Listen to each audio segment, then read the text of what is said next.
Coaching as Benevolence, a podcast for people who are curious about using coaching for self-development. I'm Eryn with Roots and Wings Grief and Loss Coaching.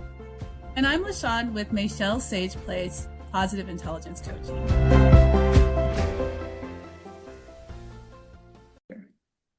Okay, today we're going to look at the concept of the platinum rule. I'm sure most of our listeners are aware of the golden rule.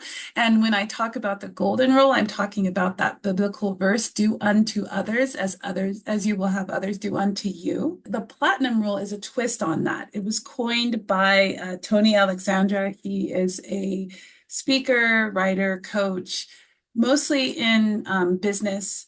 And he developed the platinum rule when he moved from the East Coast to the West Coast. And he realized that the way that they do things in New York is not the same as the way they do things in San Diego.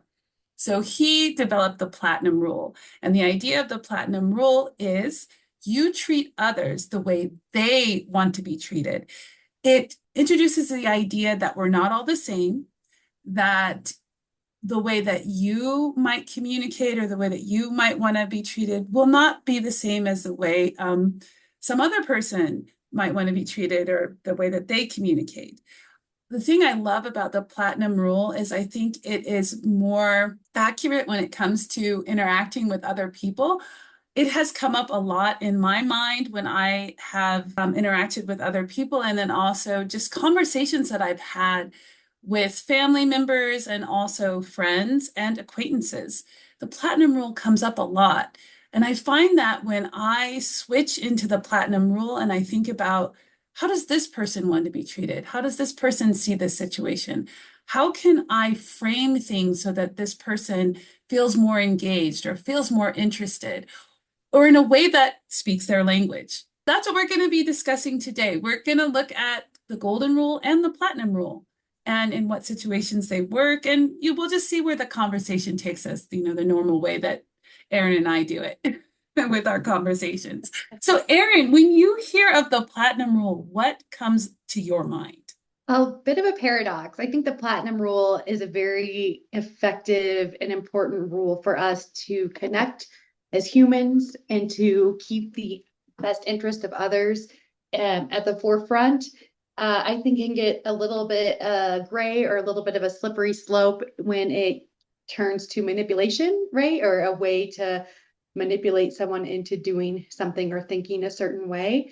So I think one thing that really comes to my mind is for people to be very intentional and thoughtful and compassionate when they're employing this rule and interacting with other people, trying to keep their best interests at the forefront, as well as, our interest in connecting with the individual as well. And hopefully being able to use this platinum rule as a way to find common ground, right? Or as a way to come up with solutions to hard problems.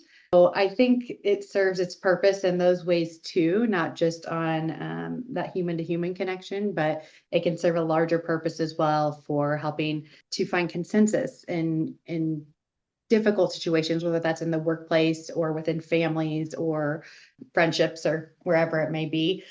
So I like this rule, and I come across this rule multiple times, but I didn't read the book about the rule, and I'm not familiar with the person that you were talking about. Who did he coin the rule or write the book? Or I don't know much about its origins in that way. So maybe you can share a little bit more of that, L Shawn. Yeah, well, so I not the expert at this. I don't have all the knowledge, but I did a little bit of research, very surface research. But as far as I know, and listeners correct us if I'm wrong, as far as I know, this man, Tony Alexandra, who worked with or works with people in business, and he coaches people and helps them with communication. And the platinum rule has been used mostly in business to help people work with different styles. One thing that I think of is the DISC and, Myers-Briggs, that kind of thing. So you learn about different styles of working, different personality types, and then you apply the platinum rule when interacting with people in a work situation. Mostly it's work situation, but it also helps in other situations as well, with coaching, with negotiating, that kind of thing. And I don't have any dates, but I'm thinking just from the research that I've done, I would say that this is maybe 20 years old or something like that. So, but it was coined by Tony Alexandra, as far as I know. There are books out there that use the platinum rule. I haven't read any, full transparency. I heard the platinum rule when I was reading an article about emotional intelligence and about helping others with dealing with stress. And the platinum rule came up in this article that I read. And it just really piqued my interest. And I wanted to know more about what that meant. I basically took the phrase treat others the way they want to be treated and I just ran with it. I didn't do deep research on it. I kept that in mind when I interacted with other people. One reason is because I often find that the way that I see the world or the way that I understand things is not the way other people see it. I did not get the memo. I did not get the memo. So I often find myself feeling frustrated when talking to people who have a totally different style than I do when it comes to communication. When I ran across this term, the platinum rule, which was maybe not even a year ago, very recent, it turned on a light bulb for me. So I'm like, wow, okay, I understand. Treat others the way they want to be treated. And this came up in a conversation that I was having with my husband and my daughter. And I was thinking to myself when we were having this conversation, because it seemed like we were kind of talking circles around each other. We were trying to figure out what went wrong because my daughter got upset about something and my husband was approaching it from one way and she was getting more and more upset. And I remember just taking a moment to pause and kind of look at the two and maybe create a bridge so that they could understand each other because from my perspective, it didn't seem like they were understanding each other. And I thought of the platinum rule. How does my daughter want to feel in this situation?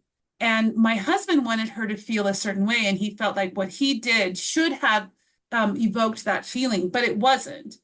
And so I simply asked my daughter a question. I said, how do you want to feel? What would feel better for you?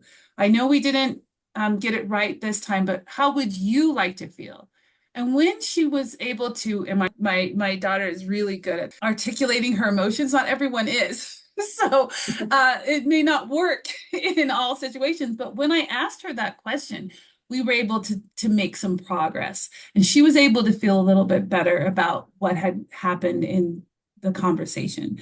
That's one of the situations in which I use the platinum rule in order Yeah. to understand where she was coming from. So again, I haven't had extensive research on the term, but I was just doing my own spin, my own interpretation of the idea, the concept. So I don't know if that helps. Eryn, let me know if there's more Yeah. information I can give. Yeah, no, I really like your example with your daughter. In particular, you're asking her instead of us making an assumption about what you think she might want or need in the moment.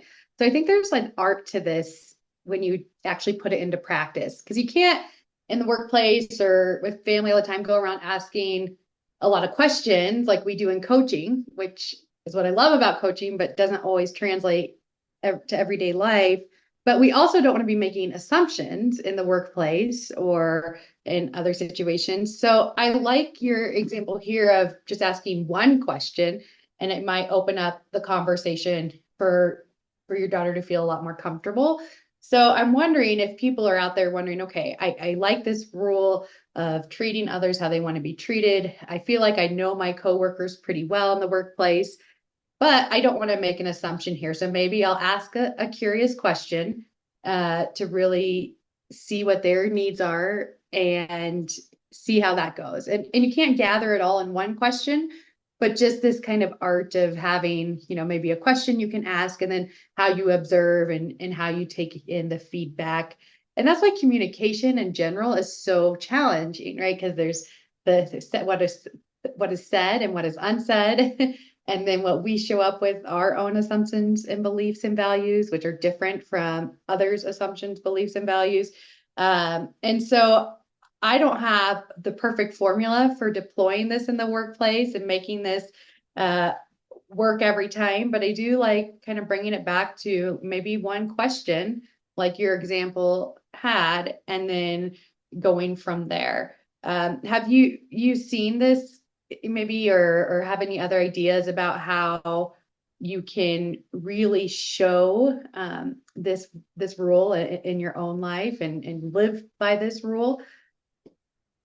Right. So one thing that I have seen and heard in like trainings and other things with communicating leadership styles, that kind of thing, is just understanding what works for certain individuals. So for example, if somebody's like bottom line, I want just tell me the bottom line, and I don't want a lot of detail. I don't want the story. I just want to know, what's the main thing that we're dealing with here, so that you know that you're dealing with someone who just wants the bottom line. Then you can adjust the way that you present something so that it is easier for them to digest or easier for them to really get behind. On the flip side, if someone is really into personal relationships and wants to know how your weekend is before getting down to business, and this kind of goes to cultures as well.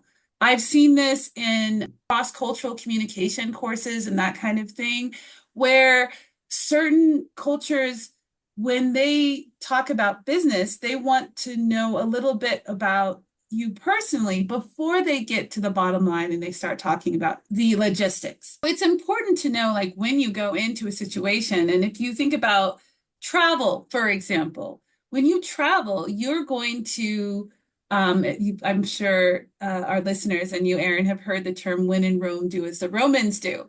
So you're not going to go to a Japanese house with your shoes on. Okay. So if you go to Japan and you have the honor of being invited to someone's house, it's important to know the customs going in. It's not the same as going to a house in the US. For example, punctuality is very different in Japan than in the US. I use Japan because I lived there.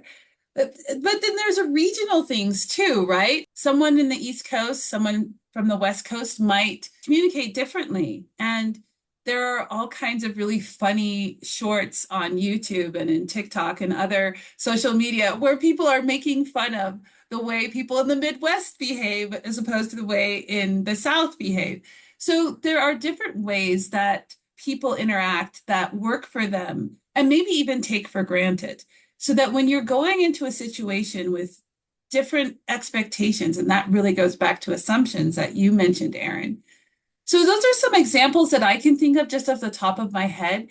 Interacting with someone from a totally different country, different culture, different region, interacting with people with different work styles, interacting with people who have different interpersonal expectations.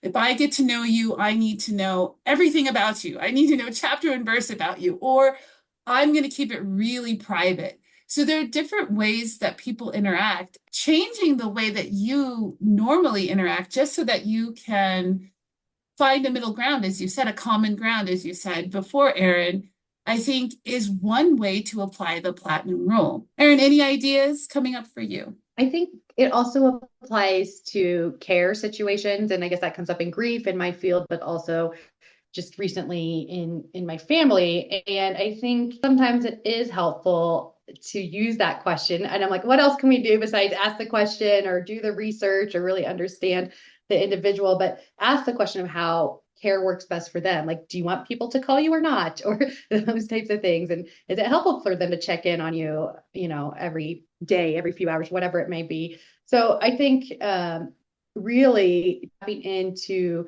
how we care for one another is so invaluable, because in those moments of grief or despair, that's where we often make a shift in our life. That's often where we're making changes, because the way our brain is kind of rewiring itself in those moments. So it's not a good idea, right, to make an assumption like, oh, I know this person likes this, so this is what I'm going to do to care for them and this experience. It's probably better just to go ahead and ask that question and make it a specific question too, not something general. So, with the question of friends calling and checking in, do you want your friends to call you, or do you want us to tell them to, wait a few days, those types of things. I keep getting stuck, I think, in my mind a little bit on this idea of it's always a question. And I'm trying to find the art. And I mentioned it's an art. So, like, well, what else is there? It's curiosity, it's compassion and empathy. It's being able to identify that someone has different interests and values, and you can respect those and show a form of care towards that part of that individual's being. I think it's really hard because I noticed that we do get very siloed geographically in our political belief systems, and uh, which has, I think, created a little bit of an inability to access compassion and care across differing viewpoints. And I think now more than ever, this rule of treating others how they want to be treated is so important for us to bridge some of the gaps that have become too wide. Um, and at the end of the day, help people recognize one another. I think that this is better done in person and not in social media and not in the social media world. And I do want to say in the social media space, I feel like that's where a lot of this gap, this widening of the gap has gone and has caused more of an issue with this, with enacting this type of a rule.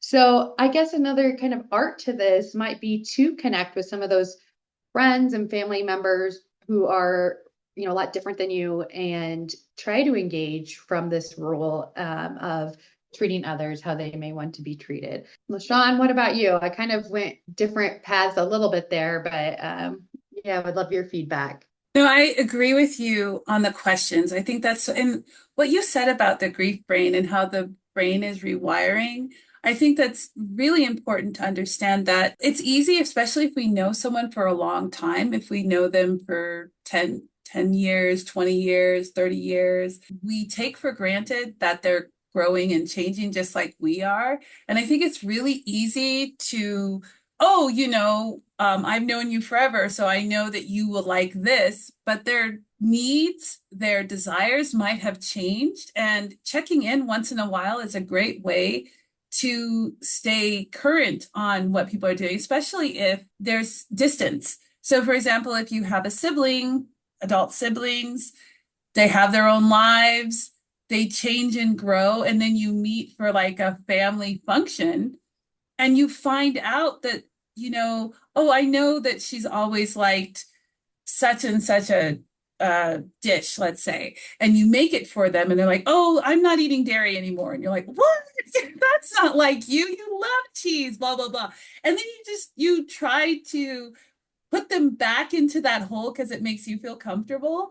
I think we have a tendency to do that. And I don't think we have any malice behind that. I think it's just, but wait, you're my sister. I know you. You can't change, that kind of feeling. And so I think like the platinum rule of just, hey, checking in with people who you may not see every day. You have this idea, this image of them. Check in to see if that image is correct, just be curious about them. I love that idea of applying the platinum rule in that way. Because it in the grief process, like you said, the changing of needs, the changing of the way that you approach situations, because your brain is literally changing, understanding that, and maybe even just being transparent about that, like, hey, I understand that you're, going through the grieving process, and I heard that this happens. So I just want to check in with you and see. I know that you really like when I check in on you. Do you still want that? Or something like that, just kind of be part of that conversation. The other thing that came up for me was you said this earlier that in the working world, it's not always easy to ask a lot of questions like we do in coaching, which is wonderful. One thing that I thought that we do in coaching is being an objective observer. And I think that we can get a lot out of active listening. And like you said, hearing what's said and what's not said, observing people, seeing how they interact, see what works for them, where they light up, where they shut down, where they get frustrated, where they, just taking the time to observe them, see what's working for them, and making a little mental note. Oh, this person really likes it when you just get down to the bottom line. Next time I talk to them, I'm going to get down to the bottom line. Oh, this person's really conscientious. Let me just make sure that I really put out the details for them so that they know that I am aware of that. So just observing people's behavior. And that's a skill and an art.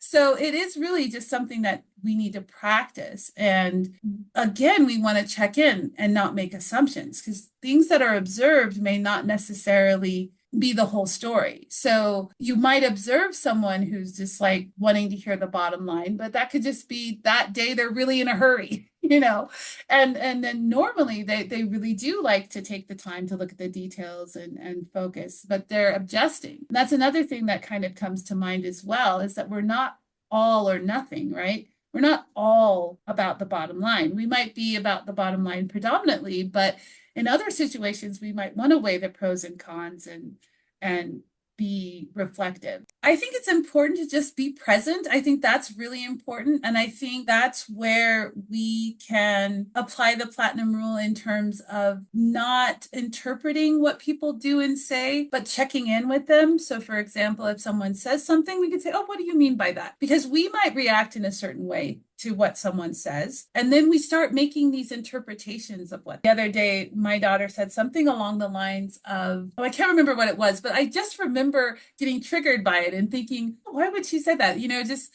getting defensive. So instead of saying something that I, would have said if I hadn't been more present or maybe more curious, I said, hey, what more can you tell me about what you just said? And I was able to then understand what she meant by this general vague statement that could have been interpreted in a million different ways by me, because I'm coming at it from my background, my experience, my context. When someone does say something that gets a knee-jerk reaction from you, it might help to get more information from them. Like simple as saying, what did you mean by that? Or can you tell me more about what you meant when you said XYZ? Then we can start to understand each other better. When we get into those emotional reactions to what people say, it's really easy to get sidetracked or to miscommunicate and get into arguments. So those are some things that came up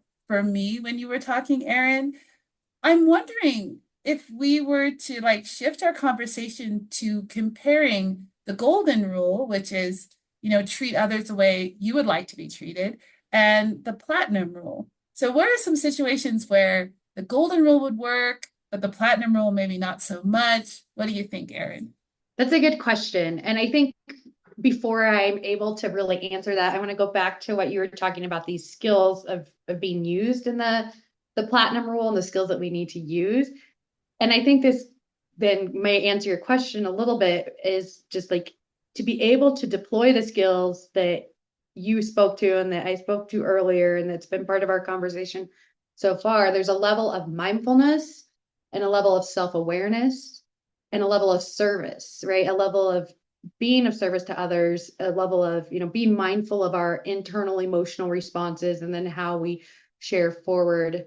So those things are part of that platinum rule. And I do think that they also show up in the golden rule. I think when I think of treat others as you want to be treated, you do have to have a level of mindfulness and self-awareness to know how you want to be treated and why you want to be treated that way. And you need to interrogate that, right? Like if we aren't looking at that why question, we might just be perpetuating cycles of trauma and abuse that have existed, centuries and centuries ago too. So I think there is this level for both of these, the platinum and the golden rule. There's a necessary or there's a need to have the mindful piece and then that self-awareness piece and being, curious, like we talked about earlier. So why do I want to be treated this way? And maybe I want to make a shift now. Like, I don't want to be treated that way, right? I want to be treated in a more compassionate way, or a more thoughtful or conscientious way, like you said. So I see a lot of similarities actually in that way between the golden rule and the platinum rule. I wonder, do I have to know myself well enough and really utilize the golden rule to be able to step into the platinum rule? Is it like a scaffolding? Like if I can know myself and have that mindfulness and self-awareness with the golden rule, can I then start to employ that platinum rule a little bit more fully or a little bit more holistically? So I don't know. These are just questions that are coming up to me right now as I'm talking out loud and trying to find my way through, my own thoughts and understanding of these two. I grew up in the Catholic Church, and so the golden rule was something that was talked about a lot. But I think that's the thing with these types of rules. They are almost like a philosophy, so they're very hard to really understand what they mean in action.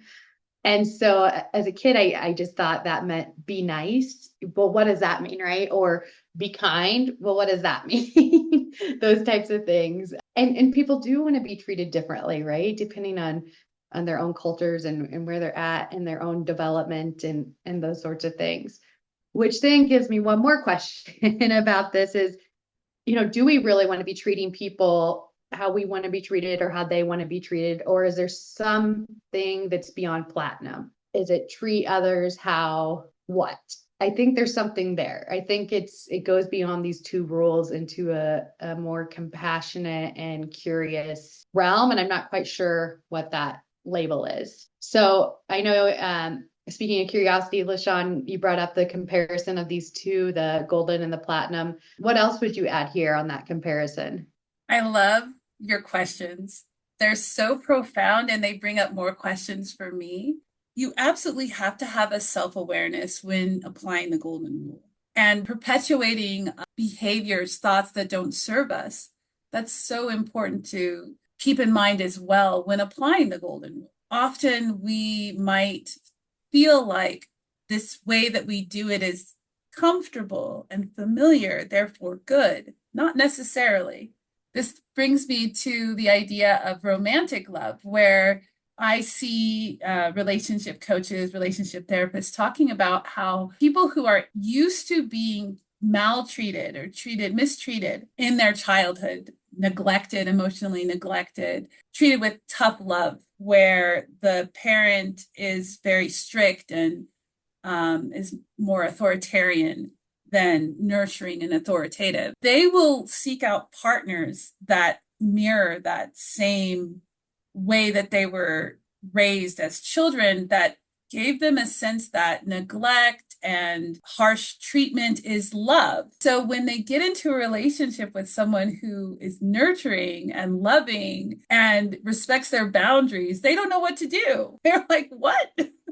How is that love? This is boring, or what's wrong with this person, or those kinds of things that come up. So that's one thing that came up for me when you were talking about that perpetuating toxic or trauma. Another thing that comes up for me is the idea of the beyond that you mentioned, beyond golden, beyond platinum, because like you said, these are philosophies.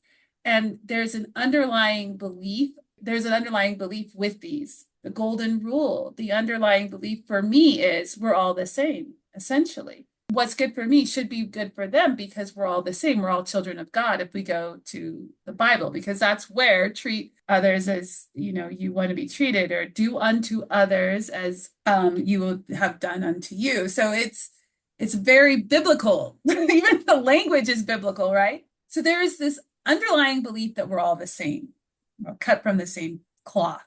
But then when you look at the platinum rule, the underlying belief is actually we're quite different. We're not the same. We can't rely on that we're all the same, that we're cut from the same cloth. When we are interacting with people from different countries, when we are interacting with people from different regions, we have to take into account that there's diversity. My underlying belief is that we all cut from the same cloth. We really are. And I think we have to dig deep down into our spiritual nature. And I think that's where our oneness and our sameness lies. When we cut through all the layers of society, of culture, the expectations that come with that, and we go deep, deep, deep into the spiritual, we go back to the golden rule and maybe beyond. Maybe it is not so much treat others as you would want to be treated or treat others the way they want to be treated, but maybe treat others in alignment with their true nature, with our true nature. And what does that look like? That's something that, again, has those underlying beliefs. For me, on a very spiritual level, I believe we're all one. And I think that when you take the verb treat, I almost feel like in our fundamental nature, if we go really, really deep down, we really don't need to treat. We can just be and exist together and have the faith that it's all going to work out if we just focus on our core nature. Now that gets really metaphysical and it gets a little bit it gets into the spiritual realm, but that's where I tend to go when it comes to authenticity, alignment, and to really dig down and realize that if we let go of all of those controls, I need to act a certain way. I need to speak a certain way. In order to connect, there are certain tools that I need to use. When we can just trust that we're already connected and there's really no work that needs to be done. So on that very deep note, Eryn, I hold it over to you. What's coming up for Oh you? no, I don't know if I could follow up on that because that's so good with like how you went back to the golden rule, which then took you into this deeper place. And it almost is like you were releasing the self because we're all one. And then that took to this place of like that then allows us to release these controls that you were talking about, which makes a lot of sense in a profound way. And I think it kind of gets back to my initial question at the beginning of the podcast of like, how do you avoid manipulation with these types of rules? And I think that's one way. The true self is always a hard one because for me, I always root it into like goodness and all of these more positive aspects, I guess. And so I'm just curious what listeners and maybe also, LaShawn, like what your thoughts are on like what is the true self too? And I know these are getting into some very philosophical questions, and we're kind of trying to find a pathway through these rules when there isn't a linear pathway. And I think that's the other piece here too. And I think this shows up in the Bible a lot. There's so much paradox and there's so much that's not linear. And so my, white American brain wants to find a way through something in a very linear way when that's just not how this stuff works. Yes, there are some certain logic you can apply where it's some skills you can embody to treat others well, such as, what we talked about with compassion and asking those questions and kind of not letting our own self get in the way too. But there is something deeper here that's happening, I think, in this conversation that you took us to a place to, LaShawn, in terms of it's beyond our even understanding, I think, to truly understand what this rule means. I think when we can continue to ask hard questions about it, have these conversations about it, be intentional about our own personal growth and how we're mindful of what we say and what we do, those types of things matter. Yeah, it's beyond maybe my own human understanding at this point, or my own ability to intellectualize this piece. So I think what we could ask for too from listeners is I'd love to hear from people like what this means to them. And then, how do people want to be treated? And maybe we can go there a little bit. And LaShawn, like if I just ask you that question, how do you want to be treated just walking through life? What would you say? First and foremost, I would say with respect, I would want others to see me as a human being with, my own will and my own path that I'm walking. And I would want them to respect that and they don't need to appreciate it, but respect that, yeah, she has her own path that she's blocking, and I'm not going to get in the way of that. And I would definitely want to be treated with kindness. I would want people to speak to me with, again, respect and kindness, where they are saying things how they feel or whatever, but in a way that isn't too direct, not too harsh, I would say. And yeah, I'd like someone to just allow me to live and my life the way I want to live without feeling like they need to impose their opinions or their idea of the way they want to live onto the way that I want to live. How about you, Eryn? Yeah, I relate a lot with the kindness and respect. I think for me, I like honesty. I value honest feedback, whether that's good or critical, as long as it's given in a way that's kind and not, malintentioned or full of malice. But I do feel like in my own path, I I rely on that feedback.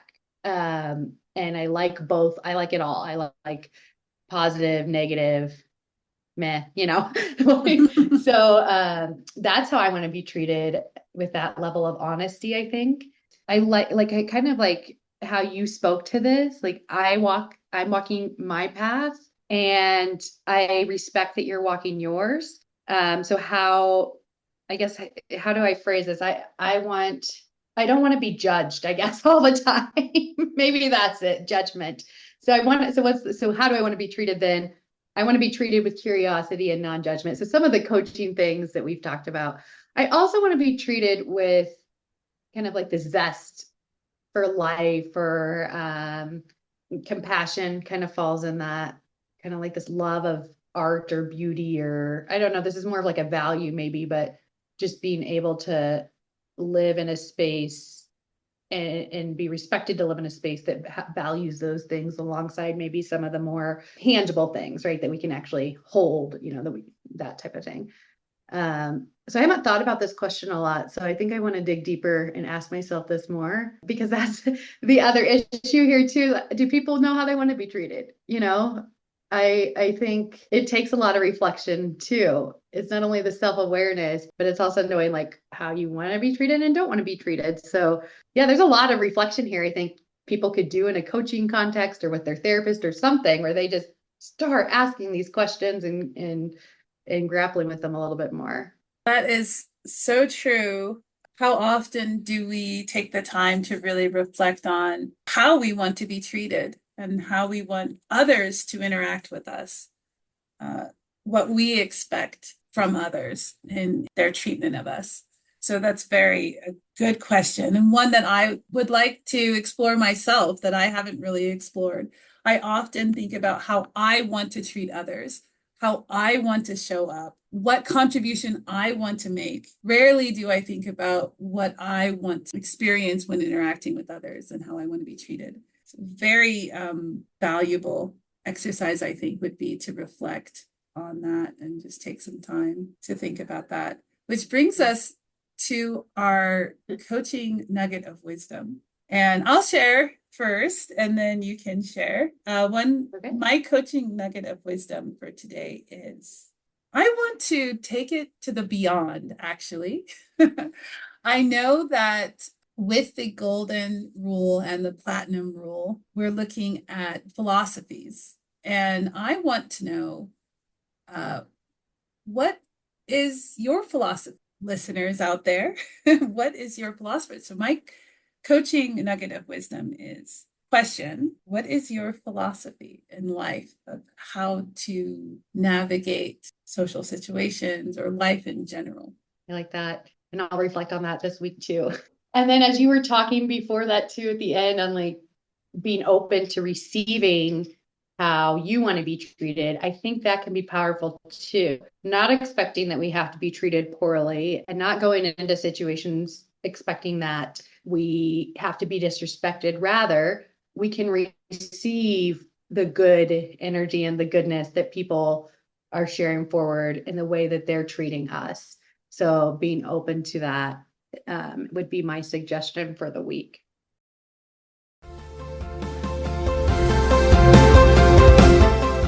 Thanks for joining us for Coaching as Benevolence. I'm LaShawn with Michelle's Sage Place, Positive Intelligence Coaching.